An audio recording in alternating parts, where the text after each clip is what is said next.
Hello there, my name is Brett, the bearded gnome, and today I'm talking to you about ericas.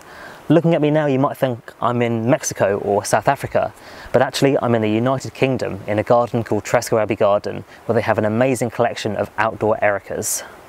There's over 800 species of erica in the world, 426 of which are native to South Africa and a place called the South African Cape, which is right at the very bottom of the country, known for its diversity in flora.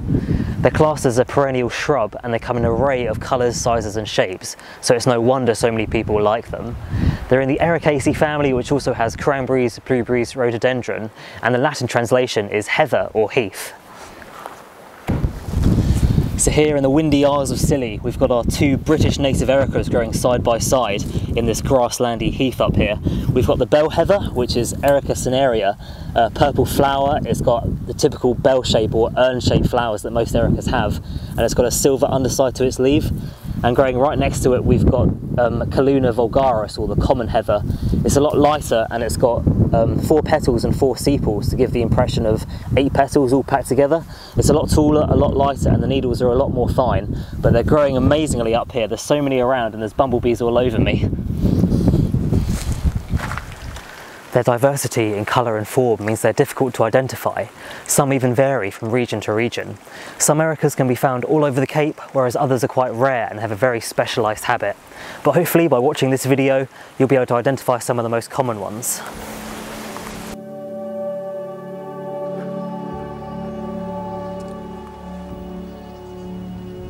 Now, of all the ericas that we have at Tresco Abbey Garden, in late November, this one is just looking absolutely incredible. It's one called Erica canaliculata, or as our head gardener likes to say, canaliculata. Gardeners and their sense of humour, right? And it's a really nice white colour with an almost kind of reddish tint to them. But the thing to recognise the canaliculata is these like long stamens that the flowers have. It's just such a nice colour. So here we have Erica curvifolia, and the name refers to the curved tubular flowers at the very end. You can see the tips curve inwards and the anthers and the stamens are protruding out from the flower. It's quite tall and it's a really widespread species around South Africa. It loves riverbanks and streams and it forms dense colonies throughout the Fynbos region. The flowers range from orange to yellow, and this one is in full bloom and just looking incredible.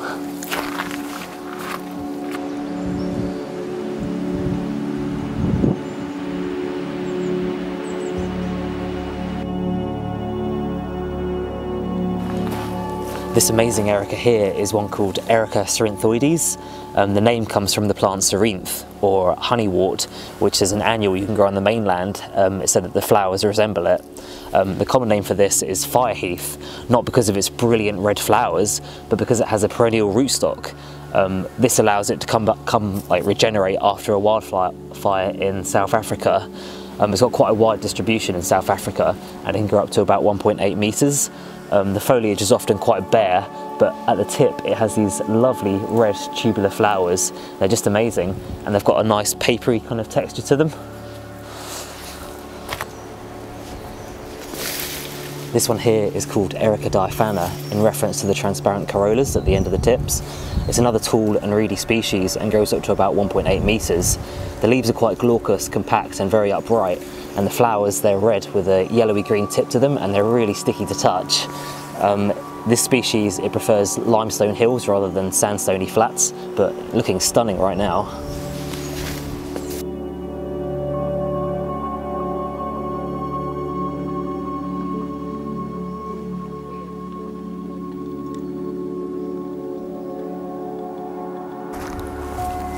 This is Erica baueri, subspecies baueri. Its common name is bridal heath because of its lovely white flowers. It comes in different shades of pink and purple. They're really glossy and they've got a distinctive chin right at the end of the throat. The foliage is glaucous, and that's a survival adaptation for low rainfall areas of South Africa. It grows up to about 1.5 metres and it's one of the most widely cultivated species in the Western world. So this erica sprawling down our top terrace up here is one called Erica glandulosa, and thank God there's an easy way to identify it, and it's this sticky touch that the new growth has. The epiphyte glandulosa, it means with glandule-like hairs, which is why it's so sticky. It's quite a tall and reedy species. It grows up to about 1.5 meters, and as you can see behind me, it just has a kind of unruling form to it. It's hardy and dependable, and it occurs in the kind of southeastern Cape. It seeds itself around the place. It's like a reseeding erica, and it pops up. It does really well up here. It pops up all over the place. It's really pretty, and it's one of my favourite species of erica.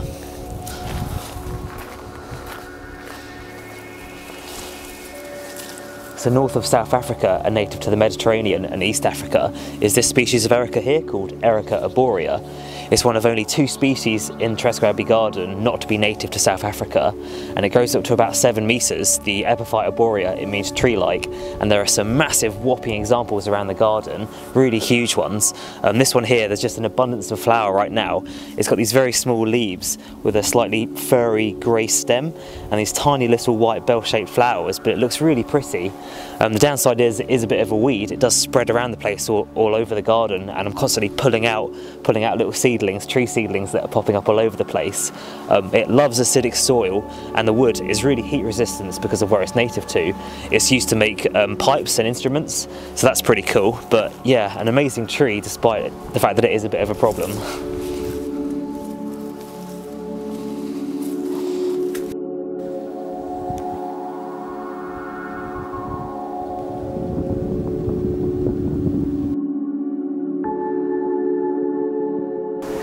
This striking one here is one called Erica verticillata, which means the leaves and flowers are born in whorls around the stem. It's endemic to the damp sandy flats of the Cape, however it is now extinct in the wild, and cuttings from Kew are being used to reintroduce it back.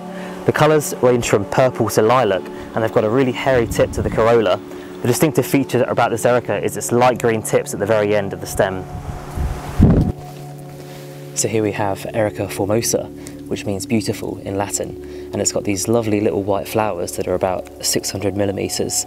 And if you look really closely, you can see they've got about 8 grooves around the outside. It's a good way to tell it apart. They're white and they've got kind of contracted at the throat. The leaves are really small and they're really compact together. This Erica prefers the kind of coastal parts of the Cape, and it likes a damp and humid habitat. It can form quite dense colonies, and it's really multi-stemmed, so if you get a group of them together, they can look really effective.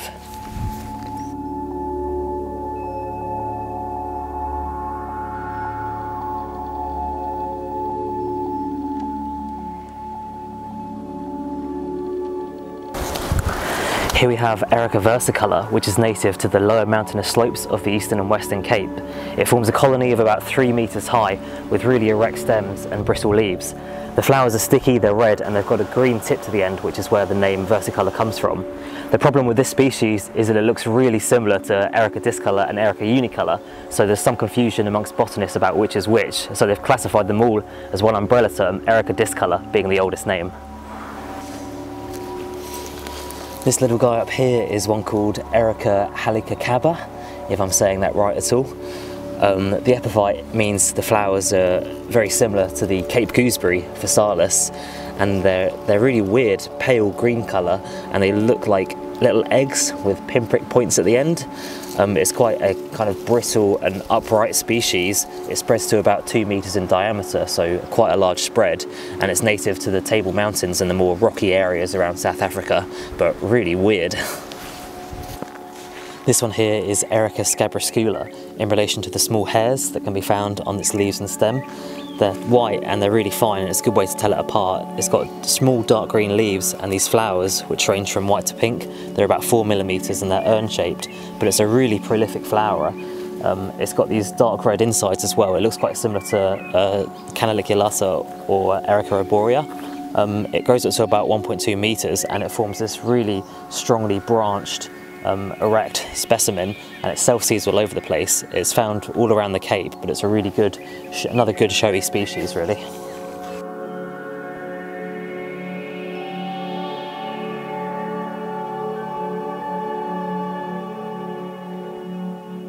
So this Erica in full flower here is one called Erica lutea, which is quite misleading because lutea means yellow and this one is white.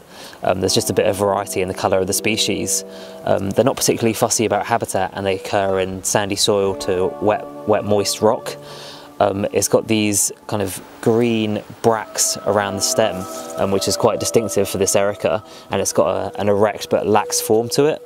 The flowers are really white and small, about 7 millimeters, and they've got this like star mouth. It's normally filled with bees, and it's pollinated by the Proteus scarlet butterfly. It's quite tolerant of extreme heat, and it does really well up here on our top terrace. So this one is Erica glomiflora, and the word glomus, it means like a ball of yarn in reference to the little pink flowers. They're really small, and there's so many of them. This erica can get up to about 70 centimeters, and it has quite a wide distribution around the Cape. It forms quite a multi-stemmed bush, and the leaves have quite a peculiar drooping habit. They're slightly silver, but yeah, the tiny pink flowers, they range from white, pink to magenta, but it looks great this time of year.